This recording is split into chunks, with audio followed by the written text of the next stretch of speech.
Welcome to my YouTube channel HR educational hub মৰমৰ ছাত্ৰ ছাত্ৰীসকল আজিৰ এই ভিডিঅ'টোত আমি আলোচনা কৰিম তোমালোকৰ সায়েন্সৰ চেপ্টাৰ 13 পোহৰ এই চেপ্টাৰৰ লগত ৰিলেটেড যেটো প্ৰশ্নাৱলী আছে প্ৰশ্নাৱলীৰ 100% কোৱেশ্চনৰ আনসাৰ আলোচনা কৰিম তাৰ লগতে আলোচনা কৰিম আমি মোস্ট ইম্পৰ্টেন্ট এমসিকিউ মৰমৰ ছাত্ৰ ছাত্ৰীসকল তোমালোকে জানাই আজিকালি এমসিকিউৰ কিমান গুৰুত্ব তোমালোকৰ সকলো ধৰণৰ এক্সামত কিন্তু এমসিকিউ পৰীক্ষাত আহে মৰমৰ ছাত্ৰ ছাত্ৰীসকল তোমালোকৰ কাৰণে হোৱাটসএপ গ্ৰুপ বনোৱা হৈছে তোমালোকে হোৱাটসএপ গ্ৰুপত জয়েন হোৱা হোৱাটসএপ গ্ৰুপৰ যেটো লিংক আছে সেই লিংকটো মই ডেসক্ৰিপচনত দি দিছো তোমালোকে লিংকত গৈ হোৱাটসএপ গ্ৰুপত জয়েন হোৱা তোমালোকে ম্যাথছৰ কাৰণেও কোনো ধৰণৰ চিন্তা কৰিব নালাগে 100% ফ্ৰী অফ কষ্ট মানে এক টকাও নালাগে তোমালোকে 100% সলিউশন পাই যাবা তোমালোকে চেনেলটো সাবস্ক্ৰাইব কৰি হোৱাটসএপ গ্ৰুপত জয়েন হোৱা মৰমৰ ছাত্ৰ ছাত্ৰীসকল তোমালোকৰ সায়েন্সৰ ইয়াৰ আগতে চেপ্টাৰ 12 লৈ 100% आंसर লগতে মোস্ট ইম্পৰ্টেন্ট এমসিকিউ দিয়া হৈছে তোমালোকে যদি ভিডিও চোৱা নাই তেতিয়া হলে প্লেলিষ্টত গৈ ভিডিওবোৰ চাই লোৱা তো মৰমৰ ছাত্ৰ ছাত্ৰীসকল আৰম্ভ কৰিছো আজিৰ এই ভিডিওটো প্ৰথমতে আমি প্ৰশ্নাৱলী আলোচনা কৰিম তাৰ পিছত আমি মোস্ট ইম্পৰ্টেন্ট এমসিকিউ আলোচনা কৰিম তো এটো চোৱা আমাৰ প্ৰশ্নাৱলীৰ প্ৰথম প্ৰশ্নটোত কি কৈছে শুদ্ধ উত্তৰটো বাছি লোৱা এটা এক নম্বৰত কৈছে চোৱা পোহৰে গতি কৰে পোহৰৰ গতিপথ কেনেকুৱা পোহৰে সদায় সৰল ৰেখাত গতি কৰে গতিকে এটো এ নম্বৰ অপচনটো কি হ'ব কাৰেক্ট অপশন হবো তাৰ পিছত 2 নম্বৰত কি কৈছে সোয়া এটো সমতল দাপনৰ ক্ষেত্ৰত কোনটো অসত্য এতে কিন্তু ভালদৰে লক্ষ্য কৰিবা এতে অসত্য বুলি কৈছে ঠিক আছে তো সমতল দাপনত প্ৰতিবিম্ব একাকাৰৰ হয় এটো কাৰেক্ট হয় দাপনৰ পৃষ্ঠৰ পৰা প্ৰতিবিম্বৰ দূৰত্ব আৰু লক্ষ্যবস্তুৰ দূৰত্ব সমান হয় এটো কাৰেক্ট হয় প্ৰতিবিম্বৰ আকাৰ হত এটো ইনকাৰেক্ট হয় কাৰণ প্ৰতিবিম্বৰ আকাৰ তোমাৰ সদায় কি হয় অখত হয় অখত তোমালোকে জানা যে প্ৰতিবিম্ব দুই প্ৰকাৰ প্ৰতিবিম্ব কে প্ৰকাৰ প্ৰতিবিম্ব হৈছে দুই প্ৰকাৰ এটা হৈছে অখত প্ৰতিবিম্ব আৰু এটা হৈছে হত প্ৰতিবিম্ব অখত প্ৰতিবিম্ব হেবোৰক কয় যিবোৰক আমি হাতেৰে চুব নোৱাৰো আৰু হত প্ৰতিবিম্ব হেবোৰক কয় যিবোৰ আমি হাতেৰে চুব পাৰো বা টাচ কৰিব পাৰো ঠিক আছে তো তোমাৰ আইনা যেনেকৈ তুমি যদি আইনাৰ সন্মুখত থিয় হোৱা তোমাৰ যেটো প্ৰতিবিম্ব গঠন হয় এটো তুমি টাচ কৰিব নোৱাৰা হয় না কিন্তু গছৰ ছাইটা প্ৰতিবিম্ব হয় হেতু তুমি টাচ কৰিব পাৰা বুজি পালানে সেই কাৰণে এটো কি হ'ব আমাৰ যেহেতু অসত্যটো লাভলৈ দিছে সেই কাৰণে আমাৰ এটো কি হ'ব সি অপচনটো ইয়াৰে শুদ্ধ উত্তৰ হ'ব বুজি পালানে এটো অসত্য বুলি বুজিছে সেই কাৰণে আমাৰ C option will be correct option 3 number কোৱেশ্চনটো চোৱা তলৰ কোনবিধ আলোকীয় সজুলিয়ে অখত আৰু ডাঙৰ প্ৰতিবিম্ব কি কৰে গঠন কৰে এটো হ'ব অবতল দাপনে সদায় তোমাৰ কি কৰে ডাঙৰ প্ৰতিবিম্ব গঠন কৰে এটো সি অপচন কাৰেক্ট হ'ব তাৰ পিছত চোৱা আতসী কাচ আসলতে কি হয় উত্তল লেন্স হয় আতসী কাচ কি হয় উত্তল লেন্স তোমালোকৰ যেটো জ্যামিতি বাকস আছে জ্যামিতি বাকসত এনেকুৱা যেটো এটা তোমাৰ কাচ থাকে যেটোৰ সহায়ত তুমি ইয়াতে আখৰবোৰ কি ডাঙৰ ডাঙৰ কৈ দেখা পোৱা এইটোৰ নাম হৈছে আতসী কাচ হা আৰু এটো এটা কি হয় উত্তল লেন্স হয় কি লেন্স এটো এটা উত্তল লেন্স হয় যাৰ সহায়ত আমি সৰু বস্তুবোৰ ডাঙৰকৈ চাব পাৰো তাৰ পিছত চোৱা এটো সূৰ্যৰ পোহৰত কেইটা ৰং থাকে সূৰ্যৰ পোহৰত টোটাল ৰং থাকে 7টা কেইটা ৰং 7টা ৰং থাকে আৰু সেই 7টা ৰঙক একেলগে কি বুলি কোৱা হয় বেগনি হেহাসুৰ বুলি কোৱা হয় বেগনি হেহাসুৰ এতে চোৱা এটো বুলি কোৱা হয় বেগনি হেহাসুৰ বুলি কোৱা হয় মনত ৰাখিবা আৰু ইংৰাজীত ভিবজিউৰ বুলি কয় ইংৰাজীত কি বুলি কয় ভিবজিউৰ VIVGYOR ভিবজিউৰ বুলি কয় এতে চোৱা তো ভি মানে হৈছে বেঙনিয়া ঘ মানে ঘন নীলা নি মানে নীলা হে মানে সেউজীয়া হা মানে হালধীয়া হু মানে সুমথিৰা ৰমান ৰঙা আৰু ইংৰাজীত ক'লে ভি মানে ভায়োলেট আই মানে ইন্ডিগো ভি মানে ব্লু জি মানে গ্ৰীন ওয়াই মানে ইয়েলো ও মানে অৰেঞ্জ আৰু আৰ মানে হৈছে ৰেড এইকেইটা মনত ৰাখিবা আৰু এই ৰংকেইটা আমি ৰামধেনুত দেখা পাওঁ ঠিক আছে যেহেতু সূৰ্যৰ পোহৰত 7টা কালাৰ থাকে আৰু সেই 7টা কালাৰ আমি ৰামধেনু অৰ্থাৎ যেটো আমাৰ ৰেইনবো আছে ৰেইনবোত আমি কালাৰ কেইটাই দেখা পাওঁ বুজি পালা 2 নম্বৰ চোৱা এটো কি কৈছে চমু উত্তৰ দিবলৈ দিছে পোহৰৰ প্ৰতিফলন কাক বোলে এটো আনসাৰ লিখিবা এনে ধৰণে কোনো বস্তুৰ ওপৰত পোহৰ পৰি উপৰি অহাকে পোহৰৰ প্ৰতিফলন বুলি কোৱা হয় মৰমৰ ছাত্ৰ ছাত্ৰীসকল ইয়াতে যিবোৰ আনসাৰ লিখা হৈছে গোটেইখিনি তোমালোকৰ মানে 100% তোমালোকৰ মেইন বুক ফলো কৰা হৈছে বুকৰ লগতে ৰিলেটেড ৰাখি আনসাৰবোৰ লিখা হৈছে কোনো এক্সটাৰ্নাল ফ্যাক্টৰস ইউজ কৰা হোৱা নাই মৰমৰ ছাত্ৰ ছাত্ৰীসকল তাৰ পিছৰ প্ৰশ্নটো চোৱা 2 নম্বৰ প্ৰশ্নটোত কি কৈছে পোহৰৰ প্ৰতিফলনৰ বাবে প্ৰতিবিম্ব গঠন হোৱা তিনিবিধ আলোকীয় সঁজুলিৰ নাম লিখা। এটাৰ আনসাৰ কি লিখিবা আলোকীয় সঁজুলিৰ কি লিখিবলৈ দিছে নাম লিখিব দিছে। তো প্ৰথমটো হ'ব আমাৰ কি সমতল দাপোন, তাৰ পিছত হ'ব উত্তল দাপোন আৰু এটা হ'ব কি অবতল দাপোন। তো এই তিনিটা আলোকীয় সঁজুলি যিবোৰৰ সহায়ত আমি কি কৰিব পাৰো প্ৰতিবিম্ব গঠন কৰিব পাৰো। তাৰ পিছৰ প্ৰশ্নটো চোৱা 3 নম্বৰ প্ৰশ্নত কি কৈছে পোহৰৰ প্ৰতিসৰণৰ বাবে প্ৰতিবিম্ব গঠন হোৱা দুবিধ আলোকীয় সঁজুলিৰ নাম লিখা। এতে সব প্ৰতিসৰণৰ বাবে অৰ্থাৎ পোহৰ পাৰ হৈ প্ৰতিবিম্ব গঠন কৰে। ঠিক আছে, যেনেকুৱা এটা হৈছে উত্তল লেন্স আৰু এটা কি অবতল লেন্স। সেইবোৰৰ তোমাৰ যেটো উত্তল লেন্স আছে উত্তল যেটো কি আছে লেন্স আছে সেইটো হৈছে এনেকুৱা আৰু যেটো অবতল লেন্স আছে সেইটো দেখাত তোমাৰ এনেকুৱা। ঠিক আছে, তো ইয়াতে তোমাৰ পোহৰ এনেকে পাৰ হৈ যাব, পাৰ হৈ তোমাৰ কি কৰে ইয়াতে প্ৰতিবিম্ব গঠন কৰে। এটো তোমাৰ এনেকে গুছি যায় পোহৰ আৰু ইফালে তোমাৰ পিছফালে কি কৰে প্ৰতিবিম্ব গঠন কৰে। তাৰ পিছত চোৱা এটো 4 নম্বৰত কি কৈছে সৎ প্ৰতিবিম্ব কি। এটো মাত্ৰ ক'লোৱে যে পৰ্দাত পেলাব পৰা আৰু হাতেৰে চুব পৰা প্ৰতিবিম্বক সৎ প্ৰতিবিম্ব বোলে। তাৰপিছত অসৎ প্ৰতিবিম্ব কি এটা লিখিবা পৰ্দাত পেলাব নোৱাৰা আৰু হাতেৰে চুব নোৱাৰা প্ৰতিবিম্বক অসৎ প্ৰতিবিম্ব বোলে। মৰমৰ ছাত্ৰ ছাত্ৰীসকল যেটো প্ৰতিবিম্বৰ যেটো প্ৰকাৰ আছে এটো কিন্তু বহুত ইম্পৰ্টেন্ট হয়। এইবোৰ কিন্তু তোমালোকৰ ক্লাছ 10ত লাগিব, তোমালোকে মনত ৰাখিবা। তাৰ পিছৰ প্ৰশ্ন চোৱা, তাৰ পিছৰ প্ৰশ্নটোত কি কৈছে মৰমৰ ছাত্ৰ ছাত্ৰীসকল তোমালোকক আৰু এটা ইনফৰমেশ্যন দিও, তোমালোকে যদি আজমল সুপাৰ 40 কাৰণে যদি প্ৰিপাৰেচন কৰিব বিচৰা তেতিয়াহ'লে মোৰ চেনেলৰ থ্ৰুদি প্ৰিপাৰেচন কৰিব পাৰিবা।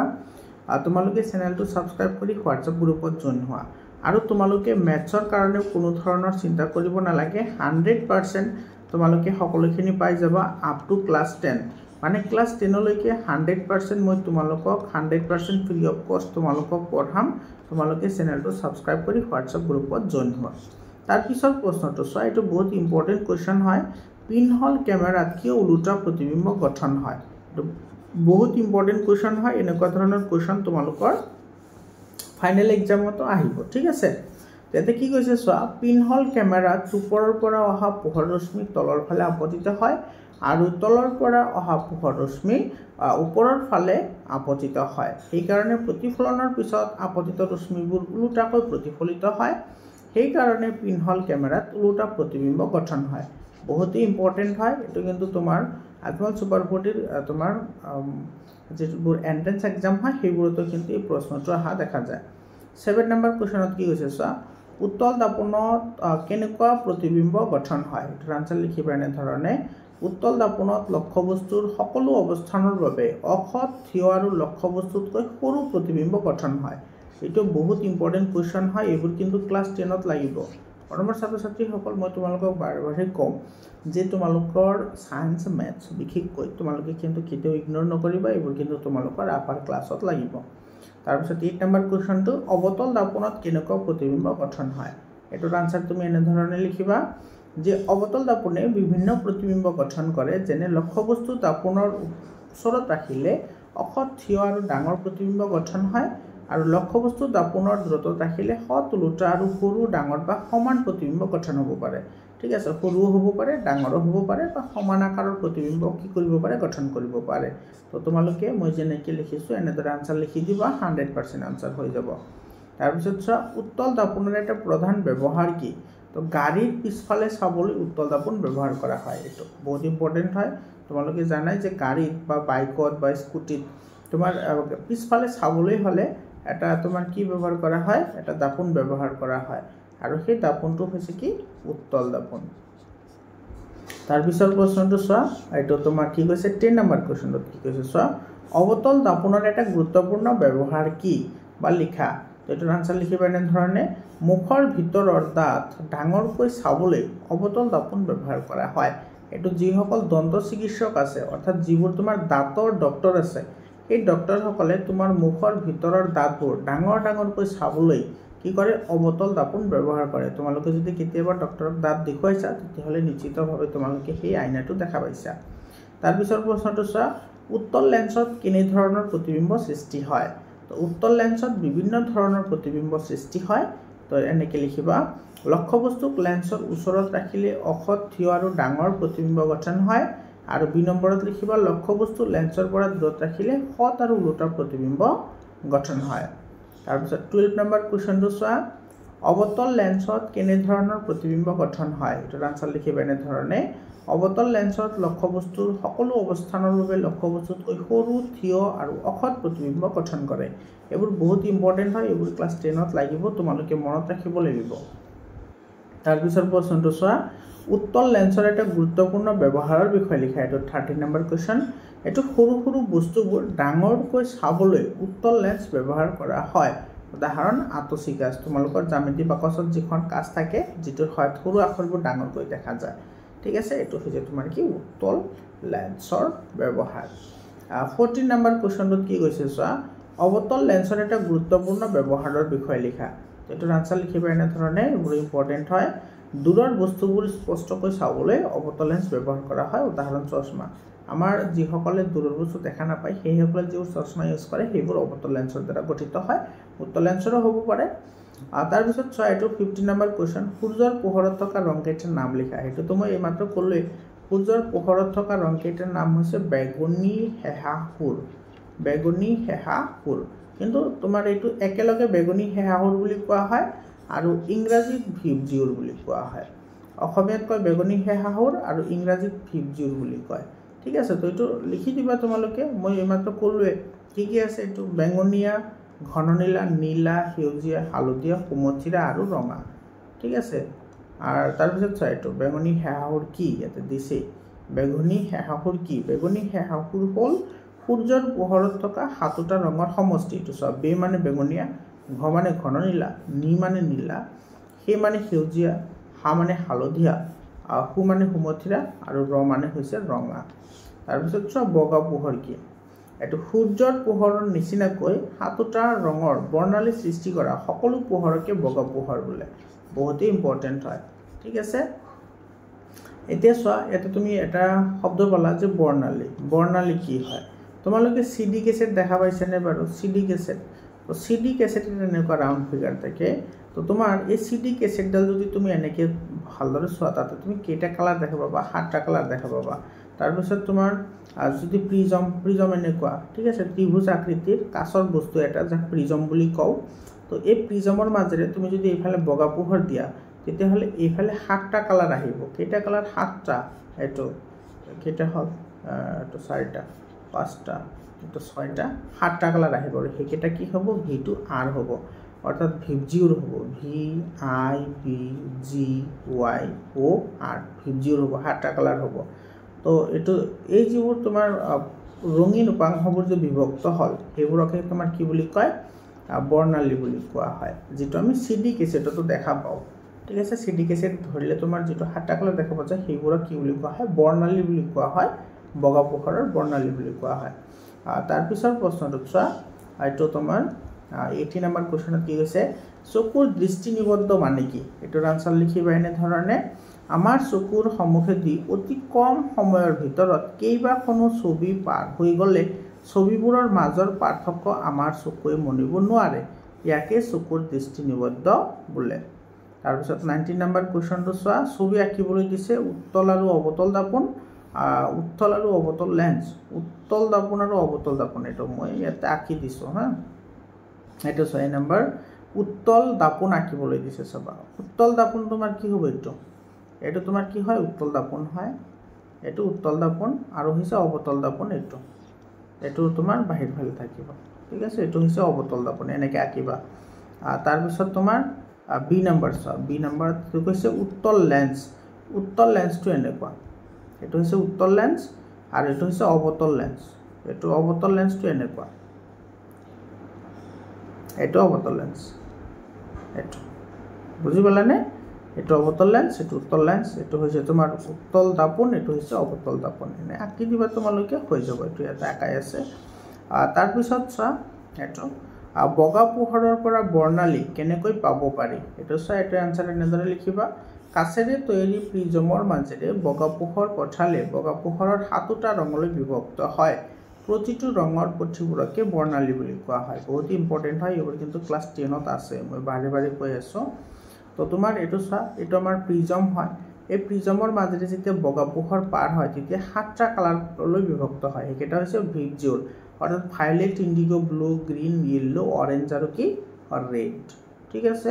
আৰু ইয়াতে চব দিছিলোঁ বগা পোহৰ, এটা পোহৰ দিছিলোঁ, ইয়াতে কালাৰ পালোঁ কেইটা 7টা। তো এই যিটো 7টা কালাৰলৈ যিটো বিভক্ত হ'ল সেইটোকে কি বুলি কোৱা হয়, বৰ্ণালী বুলি কোৱা হয়। মানে তোমাৰ বেঙুনীয়া এটা বৰ্ণালী,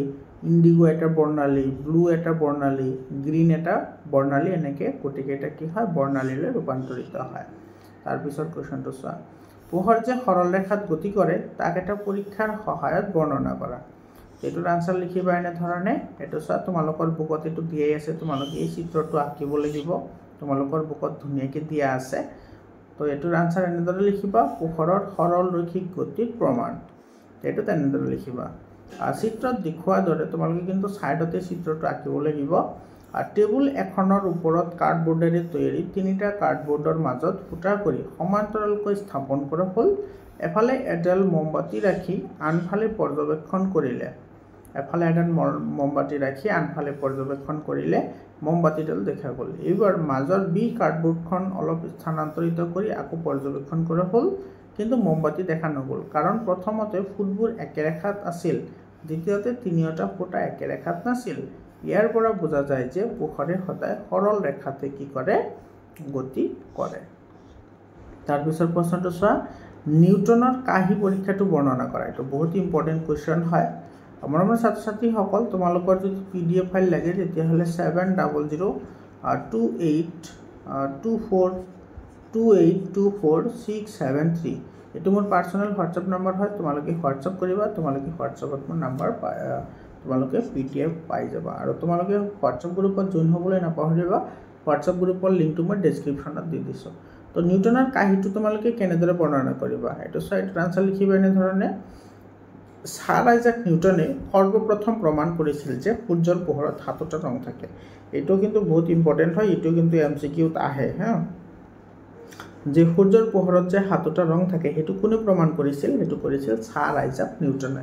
তো পৰীক্ষাটোৰ বাবে গোলাকাৰ কৰি কাটি লোৱা কাৰ্ডবোৰ্ড এখনত সমান সমানকৈ বেঙুনীয়া, নীলা, ঘন নীলা, সেউজীয়া, হালধীয়া, সুমথিৰা আৰু ৰঙা ৰঙেৰে ৰং কৰি জোৰেৰে ঘূৰাই দিলে বগা ৰং দেখা পোৱা যায়। অৰ্থাৎ 7টা ৰং মিলি বগা পোহৰৰ সৃষ্টি হয়। ইয়াকে নিউটনৰ কাহি পৰীক্ষা বুলি কোৱা হয়। মানে তোমালোকে এনেকৈ কাটি ল'বা কাৰ্ডবোৰ্ড এটা, মানে ডাঠ কাগজ এটা, এইটো 7টা ভাগ কৰিবা। এইটো তোমাৰ কেইটা হ'ল, এইটো হৈ গ'ল তোমাৰ কেইটা, 1 2 3, এইটো 4, 1 2 3 4 5 6 আৰু 7, এনেকৈ 7টা ভাগ কৰিলে সমান সমানকৈ ভাগ কৰিবা। তাৰপিছত তুমি ইয়াতে কালাৰ দিব লাগিব। ঠিক আছে, কি কালাৰ দিব লাগিব, এইটো ভায়োলেট, তাৰপিছত ইণ্ডিগো, তাৰপিছত ব্লু, তাৰপিছত তোমাৰ আহিব গ্ৰীণ, তাৰপিছত আহিব য়েল্লো, তাৰপিছত আহিব অৰেঞ্জ, তাৰপিছত ৰেড। এনেকৈ তুমি কালাৰ কৰিবা। কালাৰ কৰাৰ পিছত এইটো বহুত জোৰেৰে ঘূৰাই দিবা, বহুত জোৰেৰে, বহুত স্পীডত যদি ঘূৰাই দিয়া এই গোটেইকেইটা কালাৰ মিলি মাত্ৰ এটা কালাৰহে দেখা পাবা, সেইটো কি হোৱাইট, আৰু যিটো আমাৰ সূৰ্যৰ পোহৰৰ ৰং হয় আৰু যিটো আমি দেখা পাওঁ। মৰমৰ ছাত্ৰ ছাত্ৰীসকল, এইখিনি আছিল আমাৰ এক্সাৰচাইজৰ কুৱেশ্যনৰ এনচাৰ। এতিয়া আমি আলোচনা কৰি মষ্ট ইম্পৰ্টেণ্ট MCQs, যিবোৰ MCQ তোমালোকৰ এক্সামৰ কাৰণে খুবেই গুৰুত্বপূৰ্ণ হয়। তো ইয়াতে চোৱা, পোহৰৰ প্ৰতিসৰণ কাক বোলে, ইয়াতে পোহৰৰ প্ৰতিসৰণ বুলি কৈছে। চাবা, এটা মাধ্যমৰ পৰা আন এটা মাধ্যমত পোহৰৰ গতিৰ দিশ সলনি হোৱাকে পোহৰৰ প্ৰতিফলন বুলি কোৱা হয়। বহুতেই ইম্পৰ্টেণ্ট হয়, এইবোৰো তোমাৰ ক্লাছ 10ত লাগিব আৰু তোমালোকৰো এক্সামৰ কাৰণে খুব ইম্পৰ্টেণ্ট হয়। আজমল সুপাৰ 40ত দ্যাট টাইপ অফ কুৱেশ্যনছ আহি থাকে। তো ইয়াৰে A নম্বৰ অপশ্যনটো কাৰেক্ট হ'ব। মই বাকীবোৰ অপশ্যন নকওঁ কাৰণ ভিডিঅ'টো দীঘল হৈ যাব। তাৰপিছত চোৱা, মৰমৰ ছাত্ৰ ছাত্ৰীসকল, তোমালোকে PDF ফাইল লৈ ল'বা, কাৰণ ইয়াতে চোৱা, ইয়াৰে ব্যাখ্যাও আছে যে এইটো কিহৰ কাৰণে শুদ্ধ হয়। ঠিক আছে, মানে তোমালোকে এইটো পঢ়িলে আৰামছে গম পাবা। তাৰপিছত চোৱা, গোলাকাৰ দৰ্পণৰ ফকাচ দৈৰ্ঘ্য আৰু ভাঁজ ব্যাসৰ অনুপাত কি, সেইটো হৈছে 1:2। এইটো B অপশ্যনটো কি হ'ব, কাৰেক্ট অপশ্যন হ'ব। আৰু কিহৰ কাৰণে হয় চোৱা, ইয়াতে ৰিজন দিয়া আছে। ঠিক আছে, তাৰপিছত চোৱা, এইটো বহুতেই ইম্পৰ্টেণ্ট কুৱেশ্যন হয়। উত্তল দাপনে কেনে ধৰণৰ প্ৰতিবিম্ব গঠন কৰে উত্তল দাপনে সদায় অসৎ আৰু সৰু প্ৰতিবিম্ব গঠন কৰে এটোৰ বি অপশনটো কি হ'ব কাৰেক্ট অপশন হ'ব তাৰ পিছত এটো সাইড বহুত ইম্পৰ্টেন্ট হয় লেন্সৰ ক্ষমতাৰ এসআই একক কি লেন্সৰ ক্ষমতাৰ এসআই একক হৈছে ডায়োপ্টাৰ এটো ডি আখৰেৰে লিখা হয় তোমালোকে ক্লাস 10 ত পঢ়িবলৈ পাবা এতিয়া কেৱল এমসিকিউ কেইটা মনত ৰাখা ঠিক আছে তাৰ পিছত চাইটো পানীৰ প্ৰতিহৰণাংক হৈছে 1.33 এৰ অৰ্থ কি এৰ অৰ্থ হৈছে তোমাৰ বায়ুত পোহৰৰ যদি পানীতকৈ 1.33 গুণ বেছি এটো বি অপশন হলিবি কারেক্ট অপশন তাৰ পিছত চোৱা এটো তোমাৰ কি কৈছে তলৰ কোনবোৰ পোহৰৰ প্ৰতিহৰণৰ উদাহৰণ এটো পানীৰ দুবিজৰ লাঠি এটা বেকা দেখা যায় এটো তোমাৰ एग्जांपल হয় আচ্ছা দাপনত প্ৰতিবিম্বৰ সৃষ্টি এটো কিন্তু তোমাৰ কি হয় প্ৰতিফলন হয় এটো প্ৰতিফলনৰ एग्जांपल হয় এটো প্ৰতিহৰণৰ নহয় গতিকে এটো আমাৰ নহব প্ৰিজমৰ মাজেৰে পোহৰ বিচ্ছুৰণ এটো প্ৰতিহৰণ হয় সূৰ্যোদয়ৰ সময়ত সূৰ্যৰ ৰং ৰঙা তোমালোকে জানাই যে যেতিয়া ৰাতিপুৱা সূৰ্যোদয় মানে কি ৰাতিপুৱাৰ সময়ত সূৰ্যটো কেনেকুৱা ৰঙা দেখা যায় আৰু আবেলি সময়ত সূৰ্যটো ৰঙা দেখা যায় তো এটো প্ৰতিহৰণৰ কাৰণে হয় গতিকে এ নম্বৰ সি নম্বৰ আৰু ডি নম্বৰটো কাৰেক্ট হ'ব এ সি ডি কাৰেক্ট তাৰ পিছৰ প্ৰশ্নটো চোৱা এটো কি কৈছে উত্তল লেন্সৰ বৈশিষ্ট্য কোনবোৰ এটো পোহৰক অভিহাৰী কৰে এটো কাৰেক্ট হয় মানে এটা বিন্দু টানে এটো ধৰা উত্তল লেন্স ঠিক আছে এটো মুখ্য অক্ষ এনেকে তোমাৰ যদি পোহৰ আহে এটো ইয়াতে আহিব মানে পাৰ হৈ যাব আৰু ইয়াৰ পৰা যদি পোহৰ আহে এটো চোৱা এটা ঠাইত মিলি যাব ঠিক আছে এটো এটা ঠাইত মিলি গৈছে পোহৰ এটো চোৱা এটো বিন্দুত মিলিছে অৰ্থাৎ অভিহাৰী কৰিছে তাৰ পিছত তোমাৰ কৈছে সদায় সৎ প্ৰতিবিম্ব উৎপন্ন কৰে না এটো সৎ কৰিব পাৰে অসৎ কৰিব পাৰে ফোকাস দৈৰ্ঘ্য ধনাত্মক কাৰেক্ট হয় তাৰ পিছত দূৰদৃষ্টি সমাধানৰ কাৰণে ইউজ কৰা হয় এটো কাৰেক্ট হয় অৰ্থাৎ এ সি আৰু ডি কি হ'ব কাৰেক্ট হ'ব তাৰ পিছৰ প্ৰশ্নটো চোৱা এটো কি কৈছে এটো চোৱা বহুত ইম্পৰ্টেন্ট হয় তলৰ কোনবোৰ প্ৰতিফলনৰ নিয়ম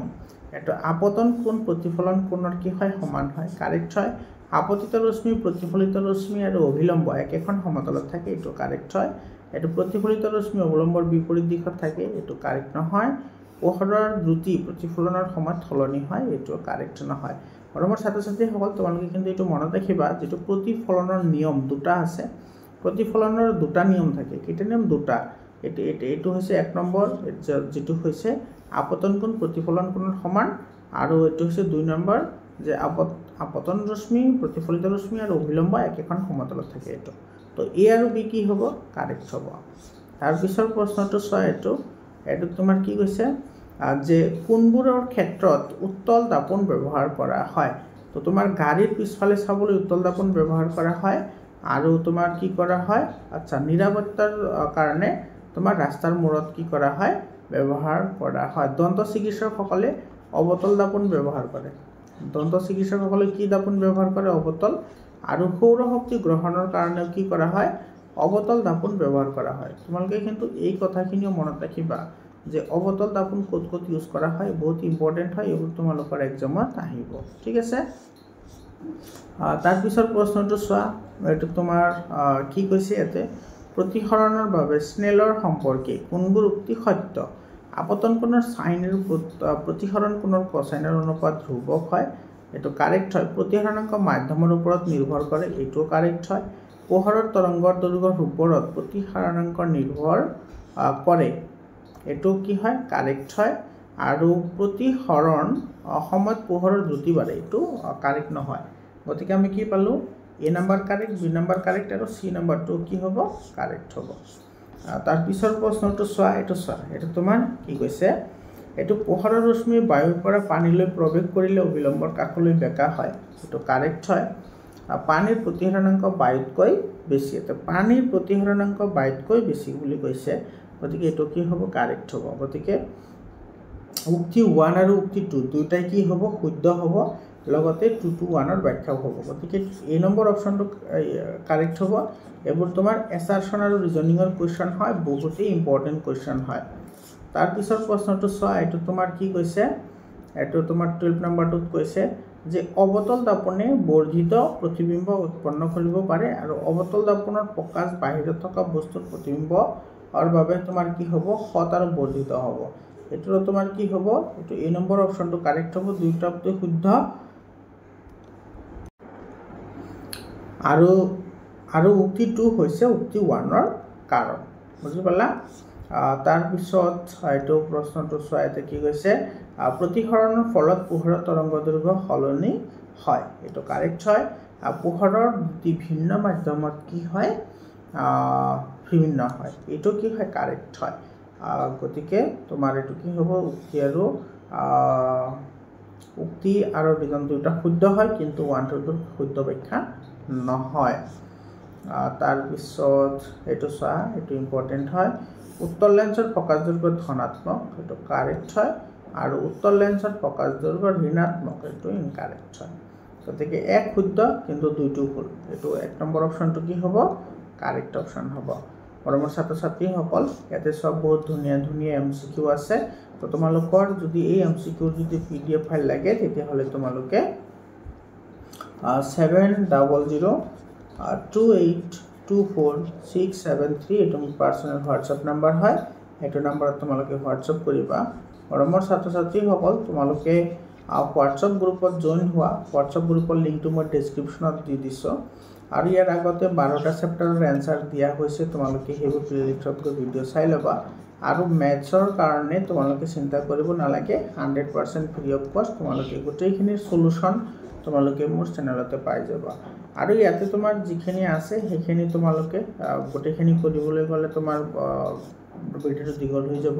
গতিকে তোমালোকে পিডিএফ ফাইল লৈ লোৱা তোমালোকৰ বাৰুকৈ ওৰে সহায় কৰিব মৰমৰ ছাত্ৰ-ছাত্ৰীসকল আজিৰ কাৰণে এইখিনি আকৌ লগ পাম বেলেগ এটা ভিডিঅ'লৈ ধন্যবাদ